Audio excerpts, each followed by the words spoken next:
Eh, nanti hari Jumat rally siapa yang pembicara semua berhalangan. Jadi mungkin rally mau ditunda, oh jangan ditunda. Kalau makan saya yang tunda, apalagi rally.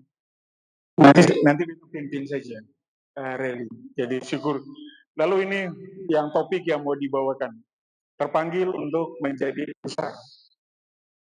Bisa itu bisa dapat lihat? Waktu teman-teman lihat topik ini atau waktu di flyer, Kakak Doni kasih flyernya kan? Terpanggil untuk menjadi besar. Apa yang muncul di dalam pikiran teman-teman tentang topik ini? Silakan. Ini kan mahasiswa toh. Walaupun adik-adik mahasiswa yang mahasiswa baru, kalau angkat tangan, udah puji Tuhan luar biasa orang-orang besar nih.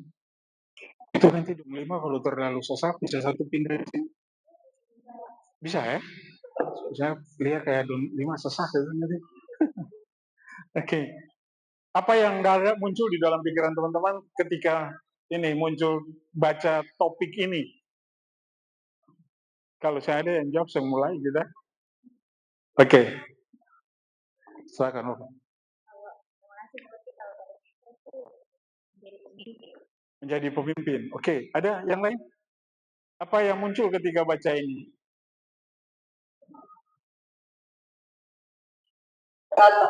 Berat. Oh, kalau gitu jangan lanjut nanti. Adalah apalagi sebelahnya cowok-cowok apa yang muncul dalam pikiran saya? Pengaruh, memiliki pengaruh. Ada lagi? Oke. Tanggung jawab. Apa lagi? Steph. Hah? Kekuatan. Kekuatan yang berkuasa. Ada lagi? Kehendak Tuhan. Oke, ada lagi? Dari yang rohani sampai mulai rohani. Orang-orang terpilih. Apa lagi? Kalau jawaban semakin pas, langsung kita berdoa tutup. Oke, pasti teman-teman banyak pikiran. Selamat datang untuk adik-adik mahasiswa baru. Senang melihat kalian ada di sini dan bersyukur mulai kuliah langsung mengerti hal ini. Dan inilah memang yang Tuhan mau kerjakan dalam kita. Terpanggil menjadi besar. Untuk menjadi besar. Nah, ada satu ilustrasi yang saya dapat di sini. Ini nanti teman-teman dikasih semua. Nanti adik-adik mahasiswa baru bisa ketemu kakak-kakak nanti. Bisa harus bertanya dicatat. Didengar lalu bertanya. Kalau pertanyaannya berat harus sebelum Paris pulang. Karena dia dosen. Oke, ada satu ilustrasi yang saya dapat dari sini. Ini mungkin teman-teman zaman sekarang udah terlalu orangnya, karena teman-teman remaja, pemuda besar dia sudah tidak aktif lagi, udah pensiun. Tapi pada era kami, dia seorang atlet basket yang sangat terkenal. Ini namanya Michael Jordan. Michael Jordan lahir di 17 Februari 63 di Brooklyn, satu kota di United States yang di situ narkoba, perkelahian, judi, macam kekerasan ada di situ, dan sebagian besar mereka adalah imigran Amerika. Jadi kulit hitam campur itu. Nah, dia lahir ada dengan 4 saudara dan orang tuanya hanya pegawai rendahan, gaji 1 bulan untuk mereka sekarang 16.500, 16.000 $1. Jadi kalau 25 $250 kali aja itu berapa banyak uangnya tuh. Nah, pada saat itu. Jadi satu saat ayah dari ketika dia umur 13 tahun ini, Michael Jordan ayahnya mengambil satu baju bekas lalu bilang, "Mike, kaos ini kalau dijual kira-kira harganya berapa?" Lalu dia berkata, "Ya paling-paling $1." Terus papanya bilang, "Bolehkah kamu usaha menjual harga $2?" Lalu dia bilang, "Oke, Dad." Nah, dia pergi, lalu dia pergi ke tempat buru-buru kasar bekerja dan dia menawarkan baju itu. Dan baju itu berhasil laku $2. Kemudian dia kembali beberapa hari kemudian, bapaknya memanggil dia dan juga bertanya, megang satu, Mike, ini baju ini menurut kau kira-kira harganya berapa dolar? Lalu dia karena perlu laku $2, dia bilang paling-paling $2. Bapaknya berkata, boleh kamu menjual baju ini supaya $20? Dia bilang, Dad, ya coba. Lalu dia mengambil baju bekas itu, dia keluar dan dia berpikir, dia teringat satu saudaranya yang kuliah di desain arsitek. Nah, dia membawa kaos itu dan dia minta saudaranya itu melukis gambar uh, Mickey Mouse dan Donald Bebek yang lucu digambar di muka kaos itu. Lalu setelah kaos itu digambar selesai, dia pergi ke satu sekolah swasta di sana yang orang-orang kaya sekolah di situ, dan dia coba memamerkan, menawarkan kaos itu, ada yang mau beli tidak. Dan seorang anak orang kaya yang suka nonton film Disney melihat kaos itu dan dia tertarik. Lalu dia tanya Mike, dia tanya, kamu jual kaos ini berapa? $20. Terus dia beli, anak orang kaya itu kasih $20. Dan karena dia senang dengan Mike, Donald Bebek dan Mickey Mouse itu, dia kasih tip $5. Jadi baju itu 20 itu sama dengan sebulan itu pendapatan orang tuanya. 2 minggu kemudian hanya berkata, Mike, kaos ini kalau kamu jual kira-kira harga berapa? Dia pikir ya 20 atau $25. Dan papanya bilang, bolehkah kamu berpikir bagaimana supaya ini jadi $200? Dan dia langsung seperti terpelanting dan wah, dia diam, lalu dia berpikir. Ketika dia keluar, dia melihat satu iklan akan datang di kota itu, bintang film Charlie Angels yang waktu itu sangat terkenal, yaitu Farah Fawcett. Jadi dia berjuang sebagaimana kerasnya berusaha supaya bisa ketemu si artis terkenal ini. Singkat cerita, dia ketemu dengan artis Farah Fawcett itu dan dia minta tanda tangan artis. Nah, lalu dia berkata, adakah yang mau beli kaos ini? Seharga $25.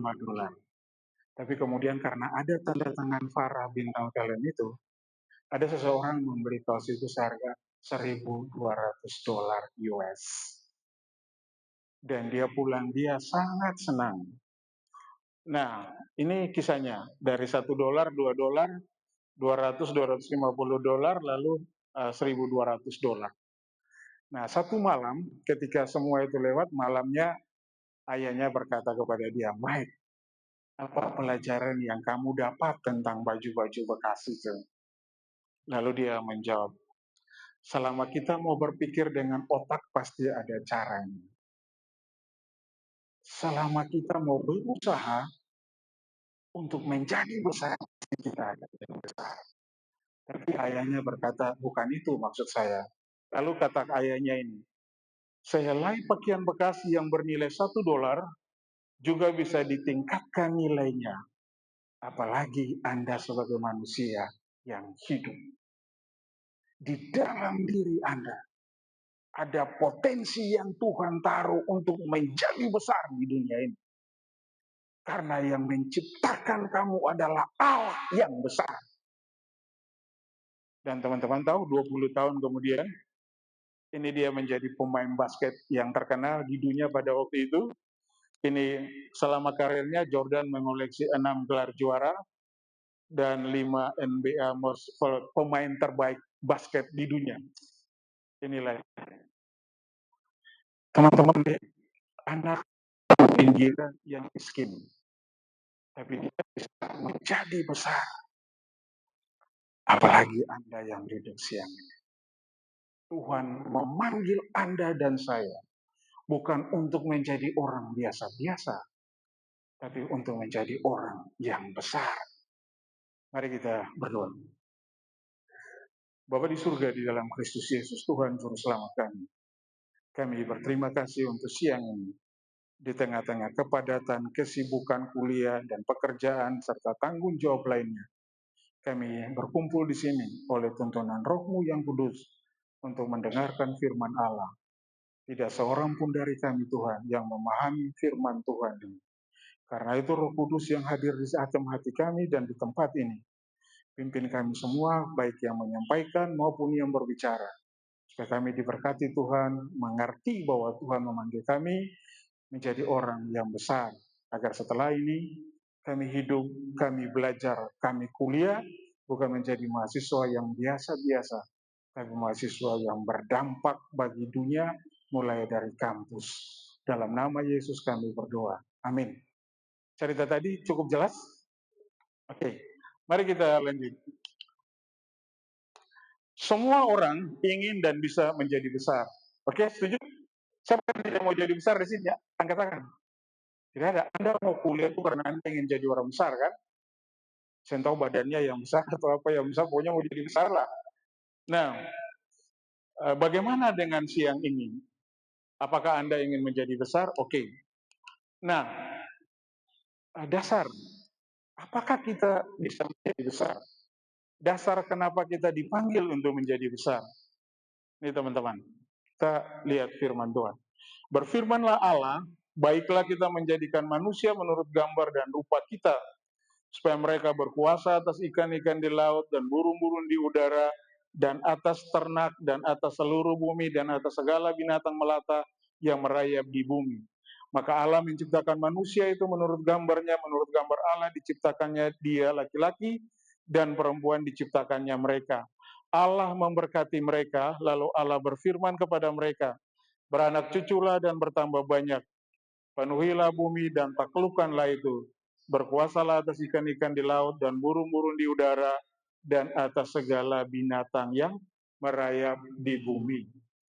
Ini awal mula Tuhan menciptakan manusia. Nah, dan apa yang kita lihat dari ayat-ayat ini?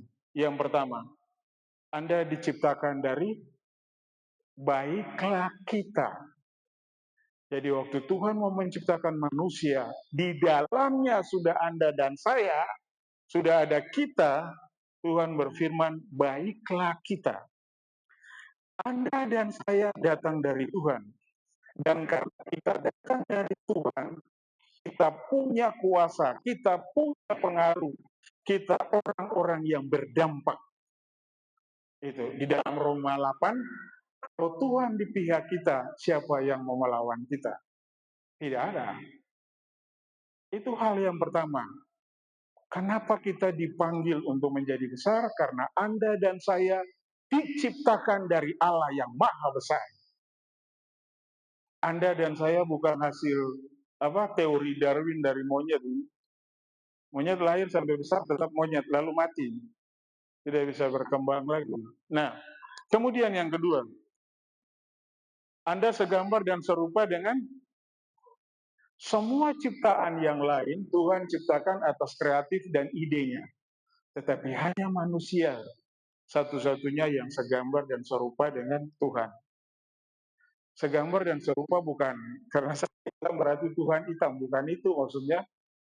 Jadi Tuhan itu merupakan model, ini model, lalu dia menciptakan manusia modelnya. Ada punya perasaan, ada punya macam-macam, itu Allah. Nah, dan karena Anda segambar dan serupa dengan Allah, karena Allah berkuasa, Anda juga berkuasa. Karena Allah Maha Tahu, awalnya manusia itu juga hebat.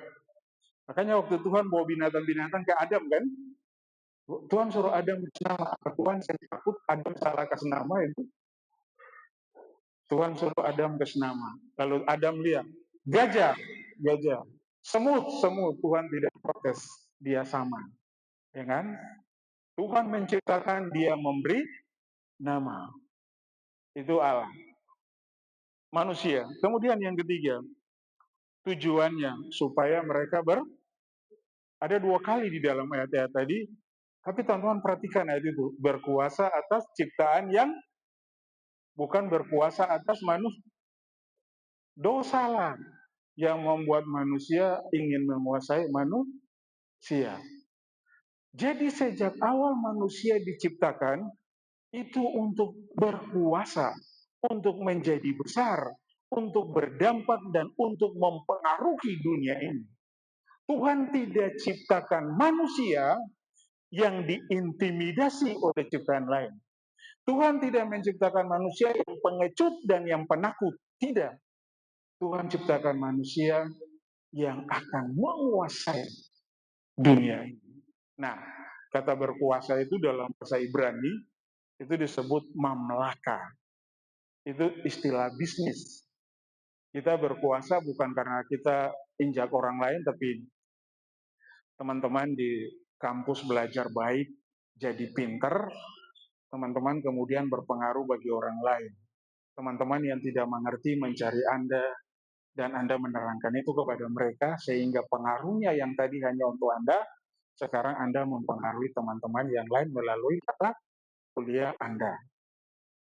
Lama-lama, semua orang mengaku di angkatan bahwa Anda lah yang paling pinter. Itu yang disebut berkuasa. Bukan bersaing, bukan nyontek-nyontek, bukan itu. Nah, itu berkuasa. Kemudian yang ketiga, Anda memiliki potensi untuk menjadi besar. Dalam ayat 28, Tuhan memberkati mereka. Artinya Tuhan memberi kemampuan kepada manusia supaya manusia bisa menjadi besar, supaya manusia bisa berkuasa. Jadi tidak ada satu manusia pun di kolong langit ini yang tidak bisa menjadi besar. Semua orang ingin menjadi besar, bisa menjadi besar. Karena memang kita diciptakan untuk itu.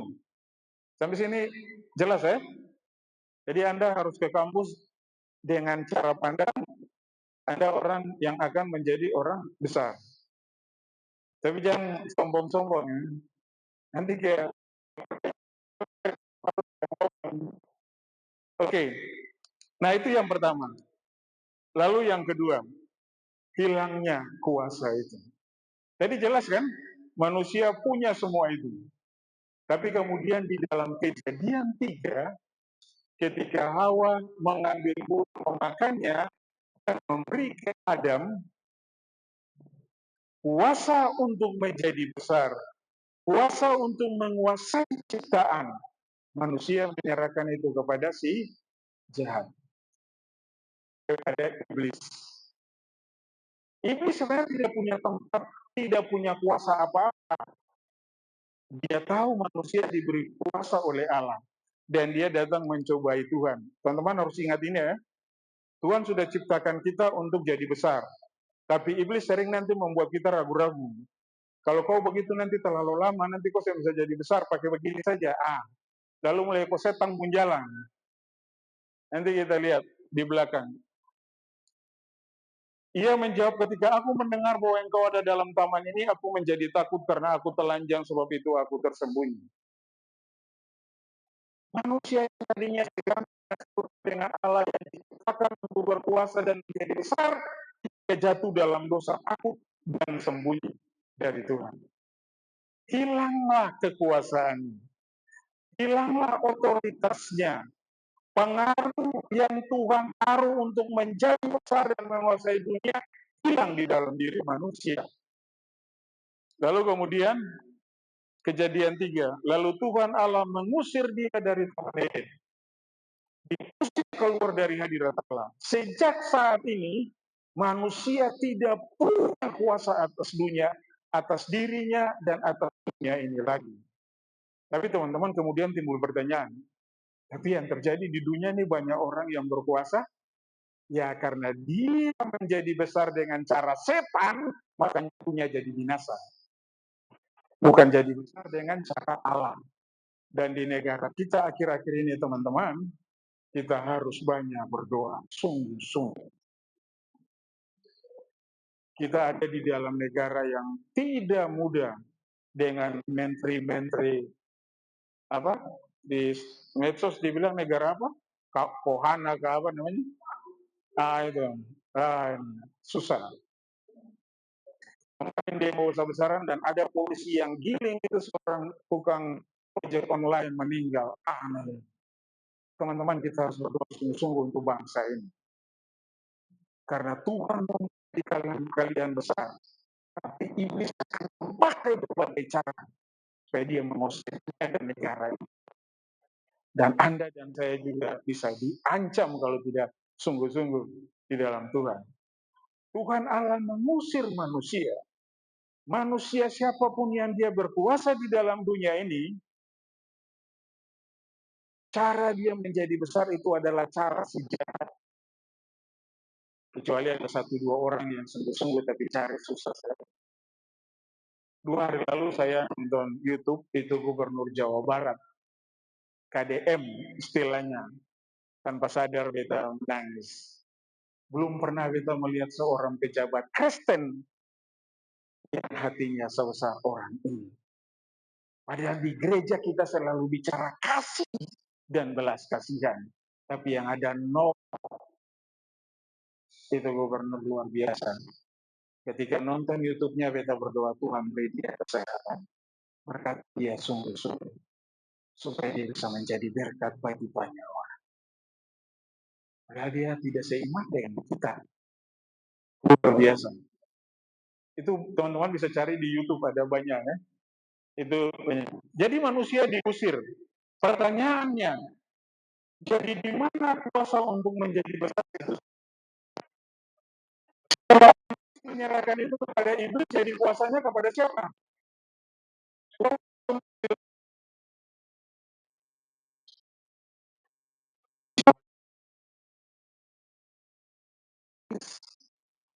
Dunia ini. Makanya di dalam Lukas Matius 4, ketika iblis mencobai Tuhan Yesus, dia berkata begini, dan berkata kepadanya, maksudnya iblis yang berkata, dan berkata kepadanya, kepada Yesus, semua itu akan kuberikan kepadamu jika engkau sujud menyembah aku. Apakah Yesus protes iblis? Tidak. Memang dunia ini semua punya setan. Makanya jangan jadi serupa dengan nanti Anda jadi setan. Setan yang punya semua ini.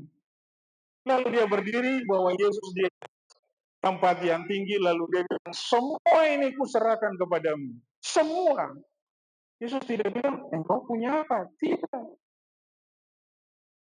Asal engkau su. Tapi Yesus bilang apa? Enyala engkau. Iblis tahu bahwa Yesus itu berkuasa. Dan dia akan tetap berkuasa, tapi jalannya harus melalui salib. Pencobaan ini seolah-olah iblis bilang, Yesus, engkau tidak harus ke salib. Kalau engkau mau jadi besar, tinggal menyembah aku. Ini hati-hati anak Tuhan. Iblis sering tipu kita di sini. Yesus saja dia tipu, apalagi kau dan saya. Dia menawarkan banyak hal kepada kita. Kalau kita pikir itu Tuhan, hati-hati. Kuberikan kepadamu, Yesus bilang, engkau. Yesus hardik dia pergi. Jadi Yesus saja ditawar, apalagi kita. Kita kalau terlalu cepat teman-teman bilang ya. Sejak saat itulah Anda dan saya hidup selalu dikelilingi dua orang ini yang bisik-bisik di telinga kita. Yang satu ingin menjadi, ketika Anda ingin besar menjadi besar, yang satu bilang jangan cara itu tidak benar. Tapi iblis bilang tidak, itu supaya kau cepat jadi besar. Selalu itu bisik kepada kita. Mau jadi besar dengan manipulasi atau jadi besar dengan ketaatan. Lalu akhirnya pertanyaan bagi kita, bagaimana kita menjadi besar? Sesuai kehendak rencana Allah atau sesuai tawaran dan rencana iblis? Jangan Anda pikir, semakin Anda diberkati itu tandanya Anda disertai Tuhan. Belum tentu. Anda lupa Tuhan.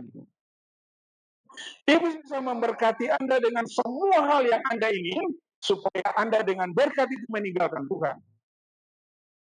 Jadi Anda jangan ukur penyertaan Tuhan dari berhasil, berkat. Belum tentu itu. Karena perhatikan, yang iblis tawar untuk Yesus tadi apa? Kesuksesan, keberhasilan, kuasa, menjadi besar. Itu yang iblis tawarkan. Jadi harus hati-hati. Kita harus belajar sungguh-sungguh. Anda mau pilih yang mana? Anda mau menjadi besar dengan cara mana? Tuhan atau cara teman-teman tahu? Cara menjadi besar di cara iblis itu apa? Ingin potong pendek jalan. Jalan pintas. Itu setan biasa suka jalan pintas. Saya mau proses panjang. Mau instan saja. Saya mau belajar setiap malam. Kemudian semester mau belajar ini cara setan ini.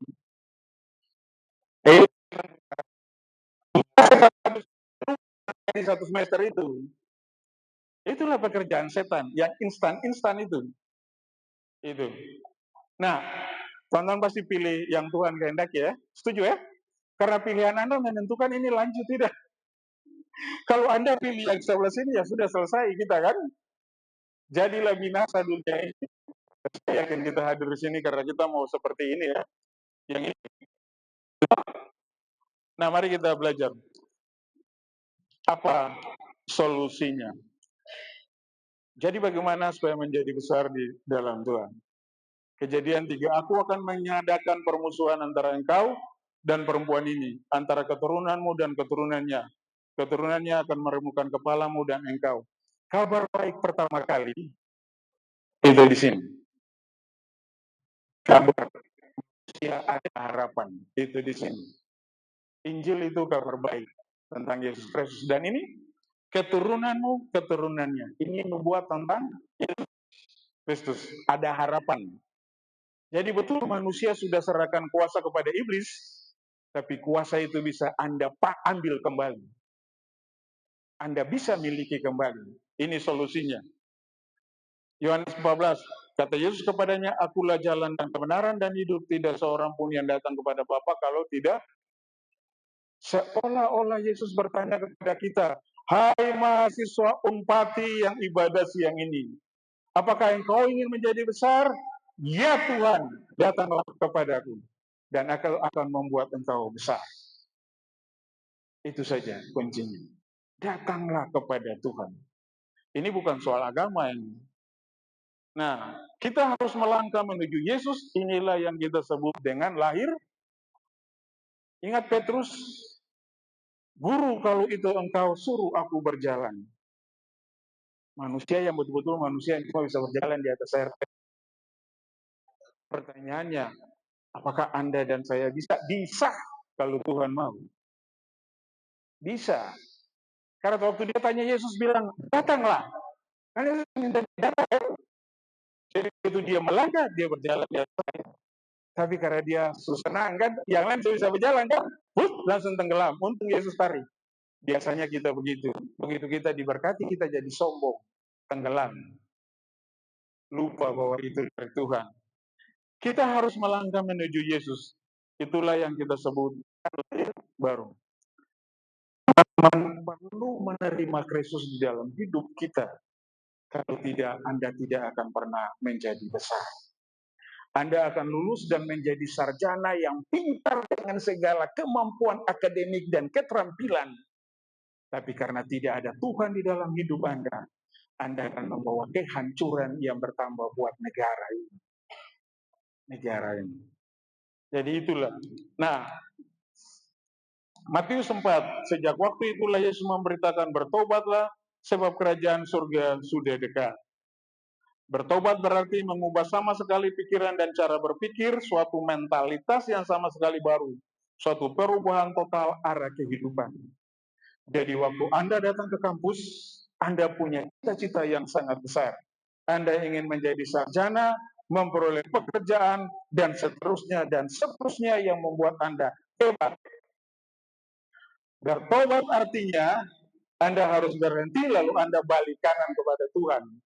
Bahwa Anda mau menjadi besar dengan cara Tuhan, bukan dengan cara Anda yang ditunggangi oleh si jahat tadi.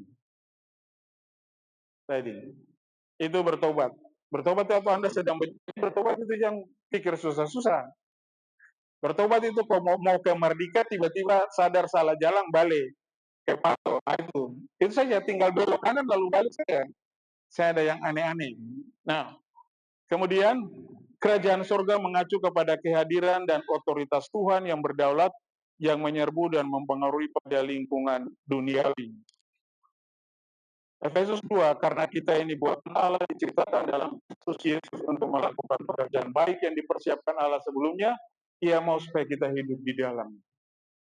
Jadi waktu Anda dan saya belum percaya kepada Kristus, kita adalah manusia yang berdosa. Ketika kita percaya kepada Kristus, kita dibuat lahir kembali menjadi manusia baru yang akan Tuhan panggil, Tuhan pakai, dan yang akan Tuhan buat menjadi besar. Menjadi besar itu adalah pekerjaan Tuhan. Dari awal Tuhan yang merancangkan, kan? Bukan ide manusia itu. Tapi manusia sekarang berambisinya luar biasa. Nanti di belakang kita belajar. Sampai sini teman-teman cukup jelas ya? Oke. Lalu Yohanes 1. Tetapi semua orang yang menerimanya diberinya kuasa supaya menjadi anak-anak Allah, yaitu mereka yang percaya dalam namanya. Tadinya Anda dan saya anak-anak dunia yang dipimpin oleh setan. Hidup kita berdusta, munafik, makanya firman Tuhan bilang, iblislah bapamu. Karena dialah bapa segala Orang Kristen ibadah setiap hari tapi berbohong jalan terus.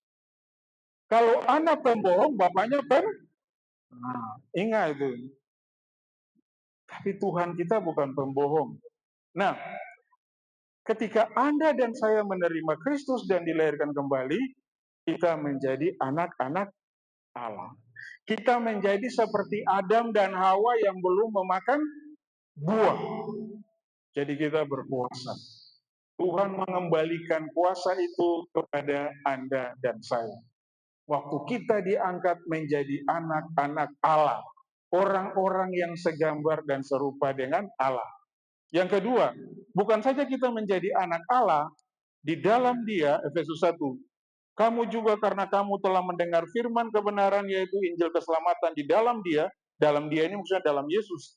Kamu juga ketika kamu percaya dimeteraikan dengan.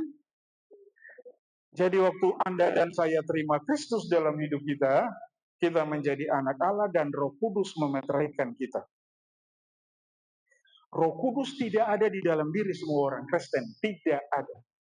Roh Kudus cuma ada di dalam hidup orang-orang yang sudah lahir baru.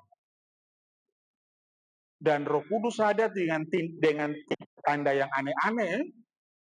Di sini tidak bilang di dalam Dia kamu juga ketika kamu dibaptis selam, lalu tidak ada itu. Jangan tambah-tambah itu. Di dalam Dia kamu juga ketika kamu menerima karunia Roh, tidak ada itu. Ketika kamu percaya dimeteraikan, langsung ada Roh Kudus. Dan waktu Roh Kudus ada di dalam Anda dan saya, ini yang terjadi, teman-teman. Tetapi kamu akan menerima kuasa kalau Roh Kudus turun ke atas kamu, dan kamu akan menjadi saksiku di Yerusalem dan di seluruh Yudea dan Samaria dan sampai ke. Ayat ini seolah-olah sama dengan Kejadian 1 ayat 28, beranak cuculah, bertambah banyaklah, penuhilah bumi dan taklukkanlah itu. Jadi begitu Anda dan saya menerima Kristus, Roh Kudus memeteraikan dan Dia memberi kuasa supaya Anda jadi besar. Bukan saja di Unpati, di Ukim, di Ambon, sampai kepada bangsa-bangsa. Itulah potensi yang ada di dalam diri Anda. Saya sama seperti Anda, anak petani juga. Tapi saya waktu berdiri siang ini, saya sudah mengalami penggenapan janji-janji ini. Jadi saya sangat yakin, kalau Anda sungguh-sungguh menyerahkan hidupmu kepada Tuhan dan menerima Dia di dalam hidup Anda, Dia akan membuat Anda menjadi besar sampai di seluruh dunia. Mengakui bahwa Anda punya Tuhan yang besar. Amin. Oke. Nah, Yohanes 8, maka Yesus berkata pula kepada orang banyak, katanya, akulah terang. Dia bilang, akulah terang dunia. Tapi di dalam Matius dia bilang, kamu adalah Karena terang dunia ada di dalam Anda dan saya, maka kita dan di dalam Yesaya dia bilang, terlalu sedikit bagimu hanya untuk menjadi hambaku, untuk menegakkan suku Yakub dan untuk mengembalikan orang Israel. Tetapi aku akan membuat engkau menjadi, siapa yang membuat? Lihat lampu ini. Lampu ini tidak akan menyala kalau tidak dicok ke sumbernya. Anda tidak akan pernah menjadi terang dunia kalau Anda tidak terhubung kepada terang dunia itu. Makanya harus menerima Kristus. Adik-adik yang mahasiswa baru, bersyukur kepada Tuhan. Tuhan memanggil Anda. Saya gereja Protestan Maluku ya. Tapi itu firman Allah. Kita harus sungguh-sungguh meninggalkan cara berpikir dunia yang dikuasai oleh si jahat ini untuk menjadi besar dengan cara Tuhan. Nah, mari kita lihat 1 Petrus 2. Tetapi kamulah bangsa yang terpilih, imamat yang rajani, bangsa yang kudus, umat kepunyaan Allah, supaya kamu memberitakan apa? Perbuatan-perbuatan yang telah memanggil kamu dari Dia. Perhatikan tulisan-tulisan tadi. Menjadi besar itu semua tentang Allah, dari Allah. Jadi kalau Anda mau menjadi besar, ya Anda harus datang kepada Tuhan. Itu saja. Perbuatan-perbuatan yang besar. Bagaimana kita mau menceritakan perbuatan yang besar kalau kita tidak mengalami hal-hal besar di dalam hidup kita? Kita harus mengalami hal-hal besar. Kakak Andre dan kakak Ekel, mereka tolong potong bambu bagi kami di rumah. Beta tidak ada uang sebenarnya. Tapi kemarin beta bilang, Ekel, nanti bilang Andre potong saja, nanti ada saudara yang bawa oto hatiwe, nanti Pak Poti bilang dia ambil saja. Nah, Pak Poti bilang dia tunggu ada Pak Poti uang, baru Pak Poti bayar. Nah, ternyata dari malam sampai pagi ini, beta WA dia yang balas-balas. Jadi, Ekel dan Andre telepon, beta suruh keluar. Pagi tadi, ada satu alumni dari Sorong, WA, Bu, apa kabar? Bla, bla, bla. Bu, ada sedikit berkat yang beta berikan ke Bu dan Usi. Uang itu kemudian ambil untuk Andre dan Ekel bayar mobil, dan kita bisa menikmati yang lain. Itulah Tuhan yang saya percaya. Bagaimana dengan hidup Anda? Saya mungkin tidak punya uang, tapi begitu saya datang kepada Dia, selalu Dia menyatakan bahwa Dia ada dan Dia akan menolong. Pertolongan. Bukan saja bayar oto, bisa beli kue, kita bertiga makan. Itulah Tuhan. Bagaimana Anda mau menceritakan hal-hal besar kalau Anda tidak mengalami itu di dalam hidup Anda? Anda harus mengalami itu. Dan untuk mengalami, Anda harus lahir baru, harus terima Kristus. Nah, bagaimana menjadi besar? Ini berkat baru bagi saya. Saya sudah berbagi firman Tuhan ini baru ulang-ulang, tapi tadi kemarin satu hari Tuhan bicara banyak hal kepada saya dari ayat ini. Mari kita baca sama-sama dulu, teman-teman. 1, 2, 3, mulai.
Oke, kita buka Alkitab Markus 10, teman-teman bisa tolong Markus 10 ayat 13 sampai 45. Lalu ketika saya minta tolong baca ayat, teman-teman bergantian membaca ayat.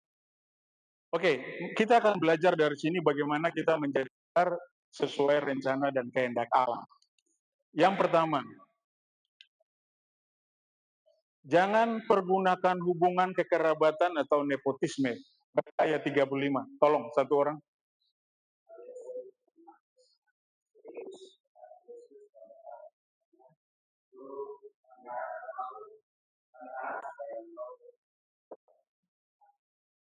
Yakobus dan Yohanes anak-anak Zebedeus. Mereka sepupu Yesus dari ibu. Ibu mereka namanya Salome. Salome itu saudara kandung dari Maria, ibu Yesus. Petrus sebenarnya telah ditunjuk menjadi pemimpin waktu Yesus bilang di atasmu akan berdiri. Mereka berdua menggunakan kekerabatan itu untuk mau menyingkirkan Petrus. Nanti di surga cari Yakobus dan Yohanes ya. Ini sebelum mereka bertobat, setelah itu baru mereka sungguh-sungguh kan. Tapi mereka bilang kepada Yesus, jangan Anda memakai kekerabatan untuk menjadi besar. Jangan ada orang yang Anda kenal, lalu Anda ingin menjadi besar.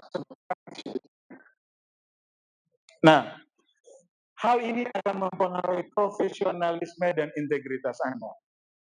Nepotisme tidak pernah melihat kualitas. Karena saya punya ponaan untuk Steph, lalu saya kasih masuk. Ini saya tahu Steph tahu A, K, B, K, diterima saja. Ini merusak. Nah, kemudian yang kedua, juga menimbulkan ketidakadilan dan mempengaruhi jati diri Anda. Kalau Anda menjadi besar karena orang, seumur hidup Anda keberhasilan, orang itu akan bilang, untung saya, kalau saya yang jadi begitu. Jadi jangan suka menjadi besar dengan melalui nepotisme. Ada satu materi yang beta sedang buat, apa perbedaan orang dalam dan nepotisme. Kan kadang-kadang kalau kita mau cari kerja kepada orang dalam kan cepat. Itu apa bedanya di situ. Tapi ini yang pertama. Kalau Anda mau jadi besar, proses. Sekarang mau tes polisi, tes tentara harus bayar uang. Kalau Anda tidak pakai itu, tidak lolos. Makanya polisi yang bayar itu, ketika itu dia peras rakyat, uangnya harus kembali. Kembali.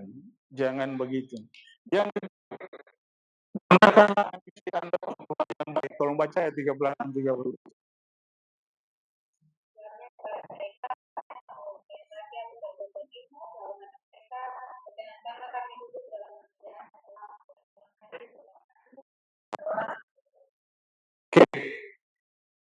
Tidak ada yang salah. Kita dengar ambisi, kecenderungan kita negatif. Padahal sebenarnya tidak. Oh, saya tidak bisa hidup dengan orang yang saya ada buah ambisi itu. Dunia bulat lama-lama dia kita perlu punya ambisi. Tapi jangan menjadikan ambisi membawa kepentingan diri untuk masuk terlibat di situ. Nah, permintaan ini memperlihatkan ambisi pribadi mereka karena ketidakpuasan di dalam diri mereka. Mereka tidak hanya mau jadi murid Yesus, mereka ingin lebih dari itu. Mereka ingin supaya di antara murid mereka lebih pemimpin. Itu ambisi yang negatif. Nah, tidak ada yang salah dengan ambisi, tetapi kita harus mengendalikan, mengarahkan, dan menggunakannya untuk kebaikan. Saya ditanya di Jambi, Bu, apa ambisi Bu sekarang? Ambisi saya ialah menolong mahasiswa kampus dan melengkapi mereka, supaya mereka bekerja menjadi pekerja di seluruh regional 5 dan non-regional 5 dalam kerajaan Allah. Itu ambisi saya. Apa yang salah dengan itu? Dan itu membuat saya sungguh-sungguh terus di dalam keterbatasan, dalam kelemahan, terus berinteraksi dengan mahasiswa. Karena itulah ambisi saya. Jadi Anda harus punya ambisi. Tapi pakai ambisi itu untuk hal-hal yang baik. Kalau tidak, Anda ikut setan. Nah, itu yang kedua. Yang ketiga,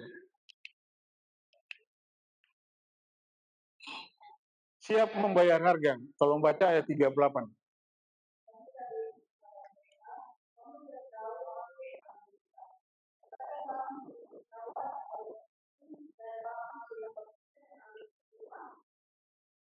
Nah, dua perumpamaan yang Yesus jelaskan kepada mereka itu tentang cawan dan baptisan. Saya tidak akan bahas itu nanti sewaktu ya. Intinya saja, cawan dan baptisan. Kedua hal ini berbicara mengenai penderitaan yang harus dialami Yesus sebelum dan sewaktu penyaliban. Nah, seolah-olah Yesus ingin berkata kepada mereka, jika kalian ingin menjadi besar, kalian terlebih dahulu harus memikul salib. Kalian tidak akan berhasil kecuali kalian meneteskan. Tidak ada orang yang duduk pangku kaki main game dari pagi sampai malam jadi besar. Tidak ada orang model itu.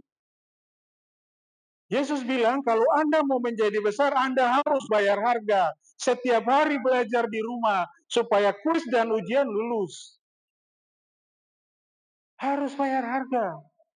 Anda tidak bisa menjadi besar dan enak-enak minta terus dari orang tua, begitu orang tua meninggal, habis kau. Kita harus belajar, bekerja keras. Kemarin sharing dengan kakak Eka bilang dia punya satu anak PA, akhirnya memutuskan libur semester pergi bekerja, karena ada masalah keluarga, tidak ada kirim, dan dia bekerja. Orang yang jadi besar itu orang yang bekerja keras. Karena ingat, 120 orang yang menabur dengan mencucurkan air mata akan pulang dengan sorak-sorai. Anda tidak akan menjadi besar dengan santai dan masa bodoh serta tinggal di dalam kenyamanan Anda. Itu tidak akan terjadi. Anda harus keluar dari kenyamanan.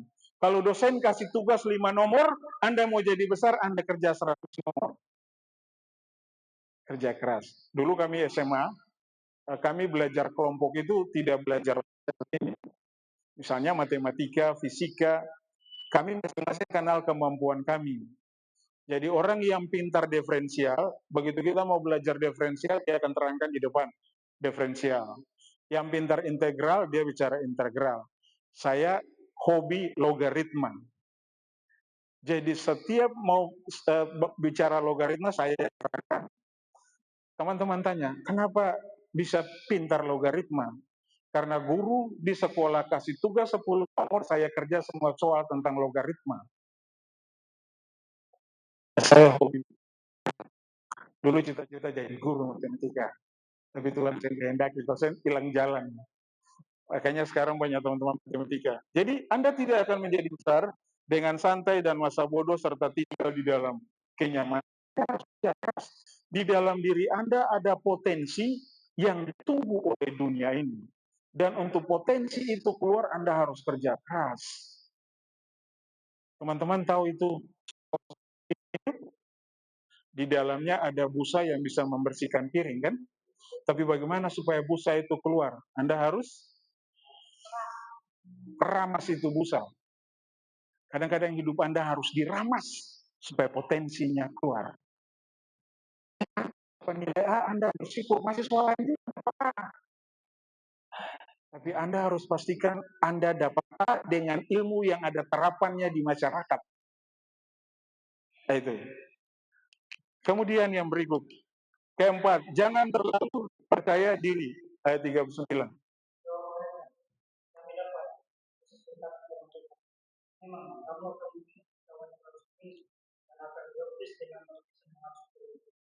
Oke, dengan yakin sekali kami dapat. Satu mahasiswa yang saya injili, dia bilang begini, saya selama ini bisa memahami pelajaran tanpa perlu berdoa. Dan menurut Anda siapa yang kasih pengertian untuk Anda bisa hafal itu? Itu hasil kerja keras saya. Kami diskusi panjang, sampai akhirnya dia bilang, dia tadinya orang yang tidak percaya Tuhan. Tapi sekarang dia mau percaya bahwa Tuhan itu ada. Karena dia bisa mengerti pelajaran itu karena Tuhan. Karena dia. Jangan terlalu percaya diri. Akibat dari terlalu percaya diri, kita jadi apa? Orang bergantung kepada Tuhan. Saya hobi hitung-hitung. Teman-teman, di transkrip saya, ini bukan menyombongkan diri, saya mau bilang contoh ini. Semua yang hitung pasti A, semua. Di Fakultas Perikanan saya pernah dicoba oleh dosen statistik bioper. Waktu zaman kami komputer masih pakai DOS segi 4 itu. Menghitung data penelitian, menghitung dengan kalkulator. Dan dia pakai program komputer. Hasil perhitungan sama. Langsung dia bilang, angkat dia jadi dosen. Tapi saya bilang, saya tidak mau jadi dosen. Hitung. Nah, saya terlalu merasa percaya diri bahwa saya bisa hitung ketika saya kuliah semester 1, nilai kimia dasar saya E. Karena saya percaya diri. Saya kumpul kuis. Kami kuis 3 kali, nilai terendah saya 92. Kami praktikum 6 kali, nilai tertinggi praktikum 80. 66 praktikum saya 80. Ujian semester saya 95. Dapat E dari mana? Jadi saya percaya diri, saya datang ke dosennya. Mau menunjukkan bukti-bukti, dosennya dengan santai, itu dosen teknik. Dengan santai, sudah nyom, tahun depan tawar ulang. Kesal, jengkel saya pulang. Tuhan, apa salah saya? Kamu terlalu sombong dan terlalu percaya diri. Ampuni saya, Tuhan. Dan setelah menyadari itu sudah, tahun depan tetap tawar ulang, dapat A, tapi subuh itulah tujuannya. Bukan untuk membanggakan, terlalu percaya diri, terlalu merasa diri bisa. Matius 26. Petrus menjawab, biarpun mereka semua tergoncang imannya karena engkau aku sekali-kali, tidak. Tapi apa yang terjadi? Yesus berkata, aku berkata kepadamu sesungguhnya malam ini sebelum ayam berkokok, engkau telah menyangkal aku 3 kali. 1 Korintus 10. Sebab itu siapa yang menyangka bahwa ia teguh berdiri, hati-hatilah supaya ia jangan jatuh. Takut akan Tuhan adalah permulaan pengetahuan, tetapi orang bodoh menghina hikmat. Kalau Anda mau jadi besar, mulai dari Anda masuk kampus ini, Anda mengandalkan Tuhan. Karena yang berhikmat itu yang takut akan Tuhan. Orang pintar banyak tapi tidak berhikmat. Tapi anak Tuhan berhikmat dan bijaksana. Karena Tuhan ada di dalam. Oke, lanjut. Kelima, jangan mengambil bagian atau hak orang lain. Ayat 40, tolong baca.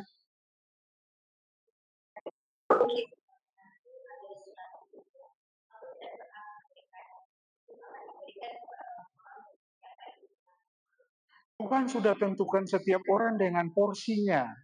Jangan karena Anda mau jadi besar, Anda sikut dan tendang orang lain. Mereka bilang, mereka sanggup. Yesus bilang, itu sudah disediakan untuk orang-orang tertentu. Kadang-kadang karena kita mau jadi besar, kita jelek-jelekan orang. Kita jual orang dan kita fitnah orang. Itu persis cara setan. Dan itu bikin Anda sempat besar bagi dunia, tapi kecil di mata Tuhan.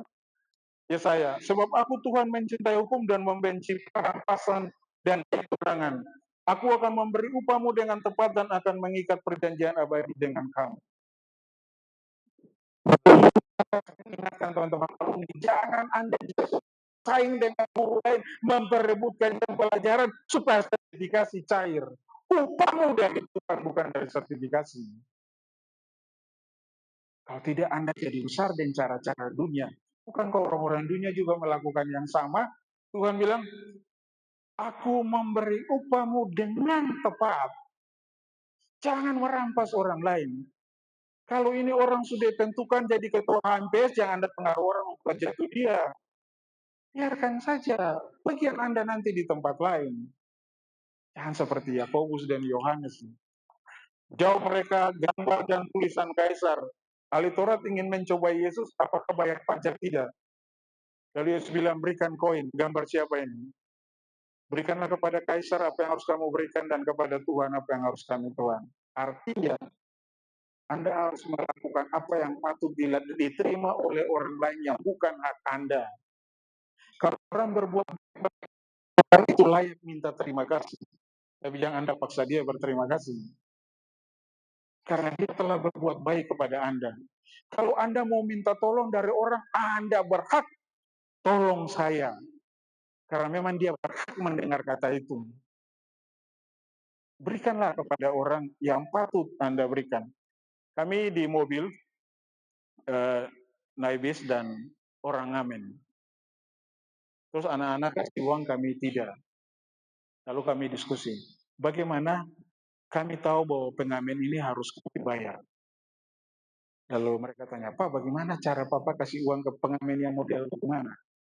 Terus saya bilang, kalau Papa dan Mama ketemu pengamen dan dia menyanyi dan kami merasa dihibur, kami menikmati itu sekalipun dia sehat, tapi tanpa dia sadar dia telah menyenangkan kami akan beri. Karena memang dia layak. Itu bagian. Dia cacat atau dia sempurna, tapi kalau kami merasa terhibur, dan itu menyegarkan kami memberi. Mungkin dia tidak tahu saya dan Joyce senang, dia kan tidak tahu kan? Tapi Tuhan tahu bahwa dia telah menghibur kami. Dan kita harus beri kepada dia. Itu harus. Itu etika anak-anak Tuhan. Yang Anda menikmati dia menyanyi sampai Anda bilang, Bu bisa tambah lagu lain. Tapi pas dia menyanyi yang kedua, ketika Anda bilang marah, Bu saya ada uang. Saya ada uangnya, orang menyanyi.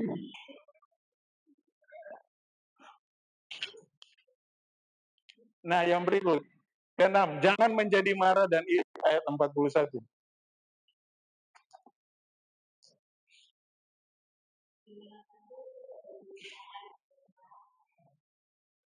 Menurut teman-teman, mereka marah karena apa? Mereka marah Yakobus dan Yohanes karena apa? Sebenarnya mereka semua sama, mereka mau duduk di kiri dan kanan juga. Orang yang suka marah orang lain, dia besar, dia berhasil, orang itu ingin duduk di situ sebenarnya. Nah, biasanya kita menjadi marah karena sebenarnya kita ingin ada di tempat itu, tapi kita tidak bisa. Dan kita akan menuntun kita kepada memfitnah dan menjelekan orang itu. 1 Korintus 6, pencuri, orang kikir, pemabuk, pemfitnah, dan penipu tidak akan mendapat bagian dalam kerajaan Allah. Mazmur 37 dari Daud, jangan marah karena orang yang berbuat jahat, jangan iri hati kepada orang yang berbuat curang. Biarkan saja. Kalau dia karena nepotisme, karena sogo pejabat, dia jadi pejabat, biarkan saja. Kita tinggal lihat kapan jatuhnya. Kalau Anda memakai cara-cara setan, tinggal tunggu waktu Anda jatuh. Tapi kalau Tuhan angkat Anda, tidak pernah ada yang bisa menjatuhkan. Tidak pernah ada yang bisa menjatuhkan. Daniel dibuang ke dalam gua singa. Apa yang terjadi? Singa tutup? Nah, tidak akan terjadi. Waktu orang-orang mencelakakan anak Tuhan, dia berhadapan dengan Tuhan. Coba ketinggalan. Tidak ada. Nah, kemudian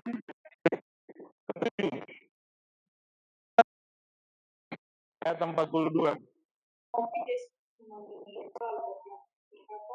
Kamu tahu bahwa mereka yang disebut pemerintah bangsa bangsa dengan tangan miskin dan kesehatan besar menjalankan kewajiban dengan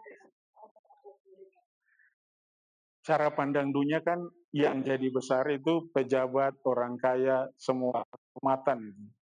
Hidup kita kadang-kadang di dunia ini seperti piramida. Semakin naik tinggi, semakin besar. Itu cara dunia kita berubah. Masalah kita adalah bahwa kita cenderung untuk mengukur kebesaran dalam kekuasaan, kekayaan, dan kemuliaan. Roma 12, jangan kamu menjadi serupa dengan dunia ini, tapi berubahlah oleh pembaruan budimu. Jadi besar bukan berarti di atas. Yesus menjadi besar dengan cara mati di kayu salib. Petrus menjadi besar dengan melalui penyangkalan diri, lalu dia mati terbalik. Yusuf menjadi besar melalui penjara. Daniel jadi besar di gua singa. Semua itu merubah persepsi. Kemudian yang berikut ke-8, berpegang teguh pada nilai-nilai kerajaan Allah. Tolong baca ayat 43 44. Tidaklah demikian di antara kamu, barang siapa yang menjadi besar di antara kamu, hendaklah ia menjadi pelayanku.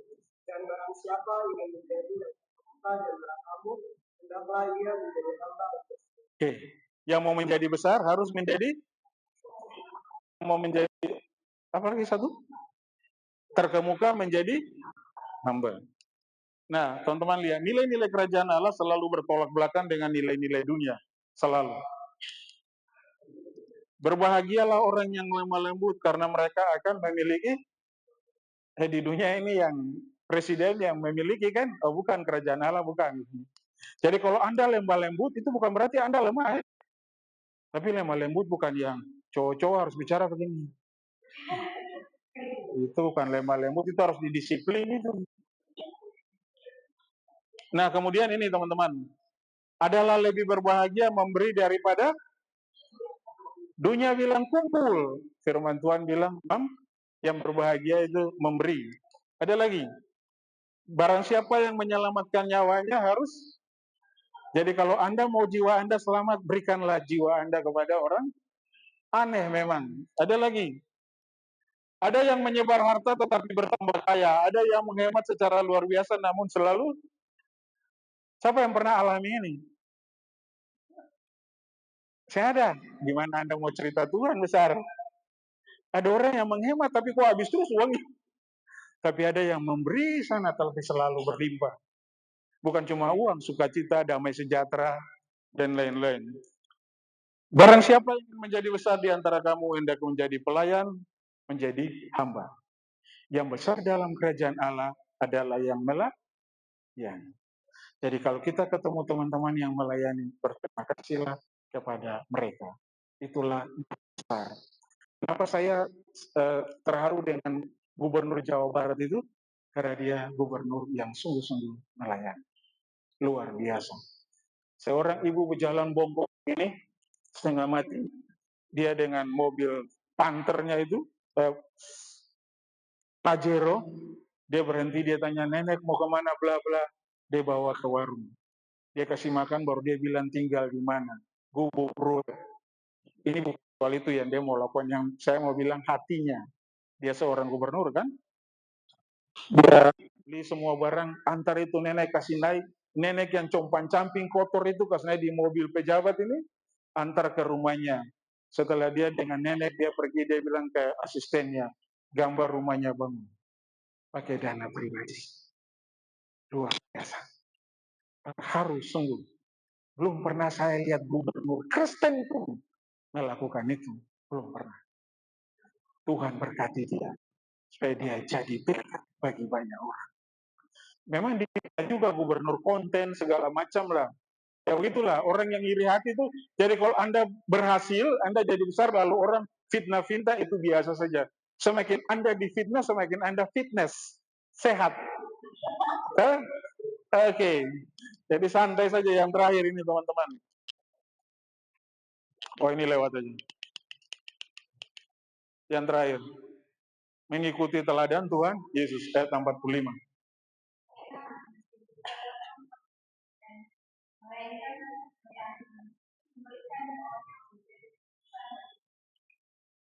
Di tengah dunia yang mementingkan diri dan menghormati kekayaan, jabatan, materialisme, ketika Anda bisa merendahkan diri Anda untuk melayani, orang melihat Kristus di dalam dunia. Itu saja. Yesus mati. Yang membuat Tuhan meninggikan dia. Dan dalam keadaan sebagai manusia, ia telah merendahkan dirinya, taat sampai mati, bahkan sampai mati di kayu salib. Itulah sebabnya Allah sangat meninggikan dia dan mengaruniakan kepadanya nama di atas segala. Yesus menjadi besar, bukan dengan mengumpulkan tentara, bukan mengumpulkan kekayaan, bukan terlibat dalam partai politik, tapi dia menjadi besar dengan melayani dan mati di kayu salib. Itu. Nah, ini tantangan. Cepat saja ini. Yang pertama, Anda tidak akan jadi besar kalau Anda hidup dalam dosa. Tidak akan pernah. Tuhan pernah salah satu bentuk. Di mana Anda berbuat dosa, Tuhan pergi dari hidup Anda. Tuhan diam di dalam, tidak berkuasa. Iblis menuntun Anda. Di situ dibilang, sesungguhnya tangan Tuhan tidak kurang panjang, di ayat 1, dan telinga kurang tajam, tetapi yang merupakan pemisah antara kamu ialah kejahatanmu dan segala dosamu. Mengapa Anda berdoa tidak jawab-jawab? Periksa diri Anda. Jangan-jangan ada dosa yang Anda lakukan diam-diam. Tidak tinggal di dalam Kristus. Yohanes 1:15 ayat 5. Akulah pokok anggur dan kamulah ranting-rantingku. Barang siapa tinggal di dalam aku dan aku di dalam ia berbuah banyak. Sebab di luar aku, kamu tidak pernah bisa menjadi besar. Tidak pernah. Anda harus tinggal di dalam Tuhan, bersekutu dengan Tuhan, membaca firman Tuhan, dan firman Tuhan akan menuntun Anda menjadi besar. Tidak berdoa untuk meminta hal-hal besar. Padahal firman Tuhan dalam Yeremia bilang, berserulah kepadaku maka aku akan menjawab engkau dan akan memberitahukan kepadamu apa? Hal-hal yang besar. Selalu bangun pagi, Tuhan kasih beta nasi, kasih beta ikan, kasih beta sayur, kasih beta uang pergi kuliah. Cuma seputar itu saja. Hidup cuma ikan, sayur, baju, uang kuliah. Sing lebih dari itu lagi. Lalu kalau lulus pekerjaan, setiap hari berdoa pekerjaan. Padahal hal-hal besar yang Tuhan mau. Kemudian malas dan masa bodoh. Amsal, tidur sebentar lagi, mengantuk sebentar lagi. Ini nih, kalau Anda yang begini sudah jam pernah mimpi jadi besar. Apalagi musim hujan nih kan, baru libur. Aduh, tidur sampai lupa jam bangun. Tidur sampai sentuh matahari sudah di mana nih? Baru mau jadi besar, bagaimana model begini? Nanti begitu jadi pejabat musim hujan, dia tidur, tinggalkan kantor. Ada teman kami satu, dari mahasiswa saya pusing, dan sampai sekarang pusing dia. Tetap begitu saja, saya jadi apa-apa. Karena dari muda selalu begitu. Dulu dia kerja di omnya jam siang, makan siang dia pulang tidur. Wah, ini kalau saya kerja, saya om berani pulang tidur. Dan sampai sekarang saya bisa berkembang jadi apa? Kemudian ini, cepat puas dan kurang berinisiatif. Saudara-saudara, aku sendiri tidak menganggap bahwa aku telah menangkapnya, tetapi ini yang kulakukan, aku melupakan apa yang di belakangku dan mengarahkan diri kepada apa yang di teman-teman. Lulusan sekarang tidak ditentukan berhasil dari transkrip nilai. Jadi kalau Anda dapat A, Anda bersyukur tapi jangan puas. Anda harus berdoa kepada Tuhan, kasih Anda hikmat supaya A ini bagaimana bisa diimplementasikan di dunia masyarakat ketika Anda lulus. Anda harus menghadirkan inovasi-inovasi yang dari Tuhan dengan nilai A itu. Kalau tidak, apa beda Anda dari yang lain? Jadi jangan merasa puas karena sudah bernilai A. Yang puas karena lulus cum laude.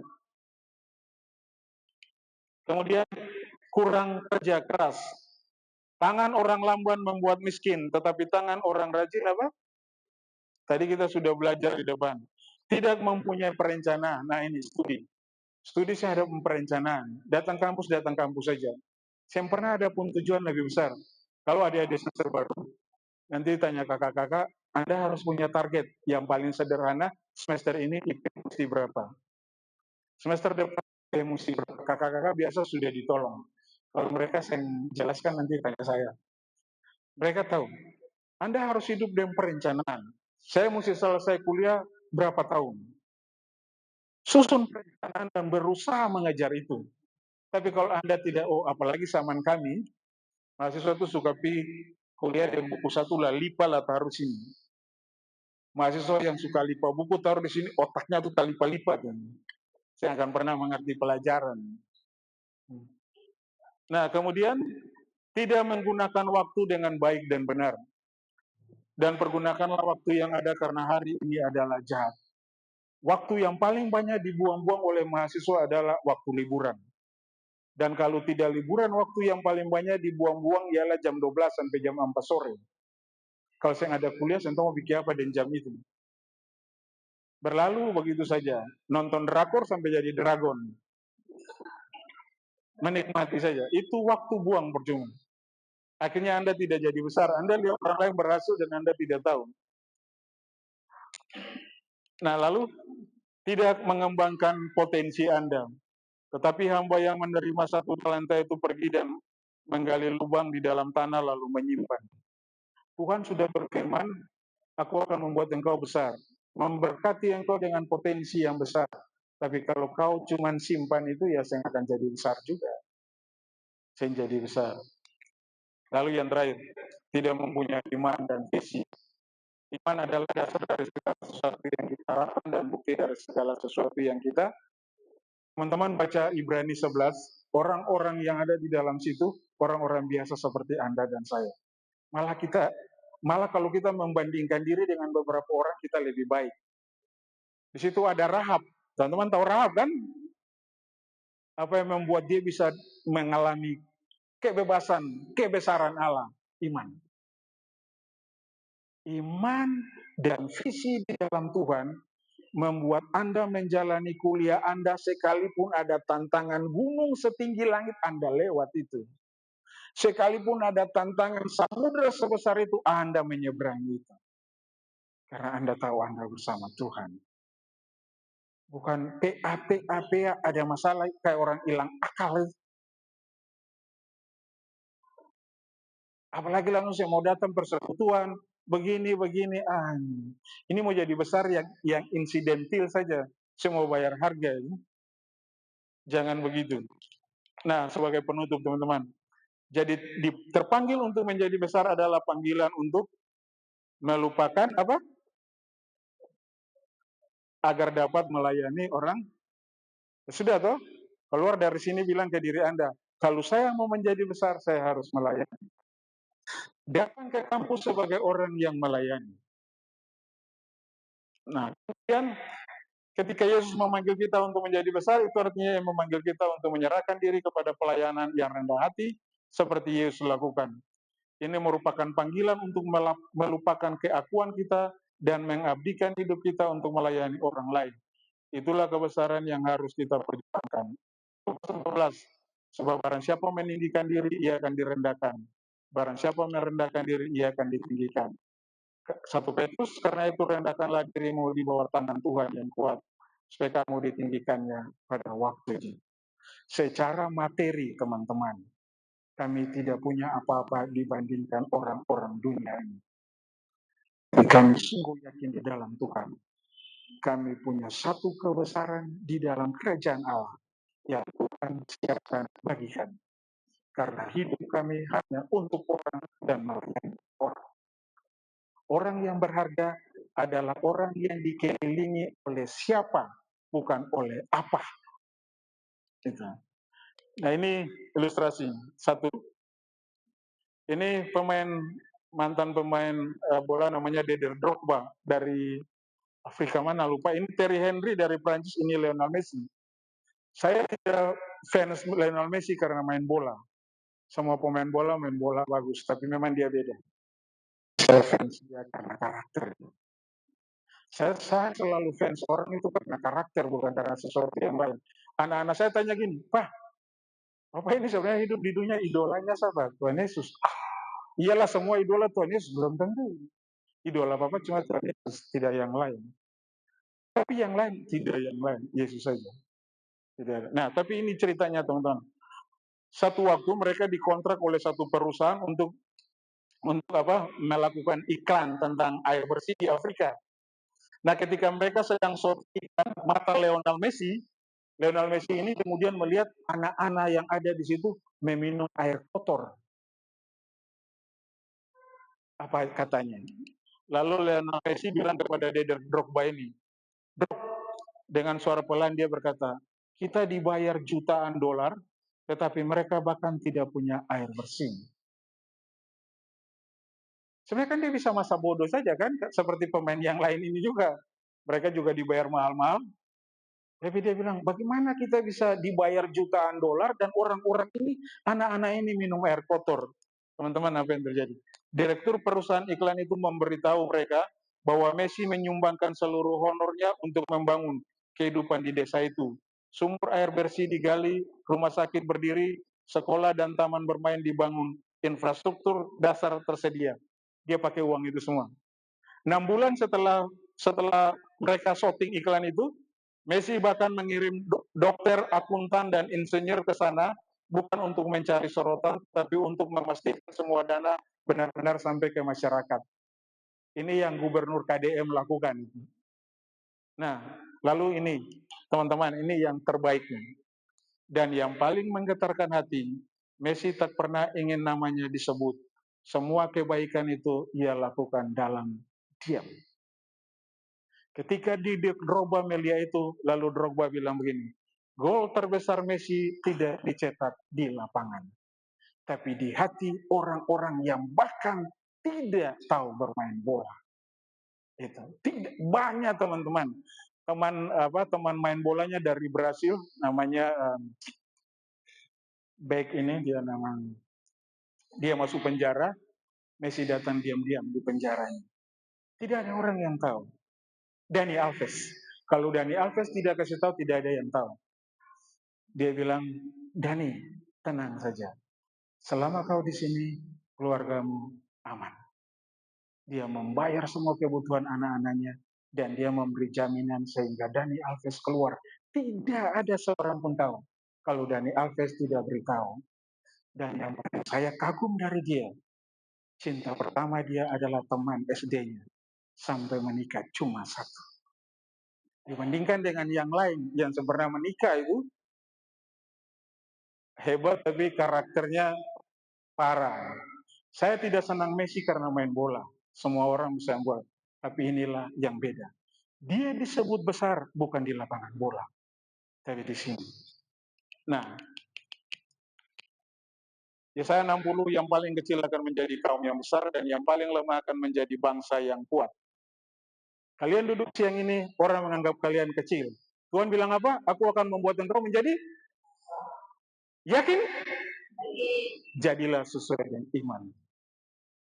Kemudian yang kedua, barang siapa setia dalam perkara kecil, ia setia juga dalam perkara besar. Dan barang siapa tidak benar dalam perkara kecil, ia tidak benar dalam perkara besar. Mulailah setia dari bangku kuliah Anda.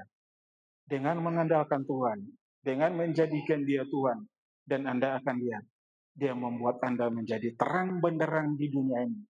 Terang bagi bangsa-bangsa. Oke, Tuhan Yesus berkati, mari kita berdoa. Bapak di surga, terima kasih untuk siang ini. Kami bersyukur untuk firman Tuhan. Terima kasih karena Engkau memilih kami, memanggil kami, supaya kami menjadi orang-orang besar. Sama seperti Engkau Bapa, Allah yang besar. Kami mengakui sungguh selama ini cara pandang kami, perspektif kami, pikiran, keinginan kami dipengaruhi oleh tipu daya si jahat iblis yang sudah menguasai dunia ini. Sehingga kami kadang-kadang ingin menjadi besar dengan cara-cara dunia yang dipimpin oleh setan. Siang ini kami tahu Engkau sudah merencanakan kami menjadi besar, dan kami sungguh mau menjadi besar. Karena itu tolong kami supaya kami berjalan di dalam rencana dan kehendak-Mu, supaya kehendak yang sudah Engkau rencanakan sejak meletakkan dasar dunia, membuat anak-anak-Mu menjadi besar, itu ternyata jadi. Tolong kami supaya beri kami rendah hati, agar kami bisa melayani siapa saja Tuhan, sehingga mereka bisa mengenal Engkau dari apa yang kami lakukan. Berkati studi kami, berkati kerja kami, berkati usaha kami. Apa saja Tuhan berkati supaya nama-Mu dipermuliakan di tengah semuanya. Dalam nama Yesus kami berdoa dan menyerahkan teman-teman ini ke dalam tangan kasih karunia dan firman kebenaran-Mu yang sanggup menjaga, memelihara, menyertai, melindungi, dan yang membuat mereka akan menjadi besar sesuai dengan janji-Mu. Pujilah nama-Mu, dalam nama Yesus kami berdoa. Amin. Oke, Ece silakan.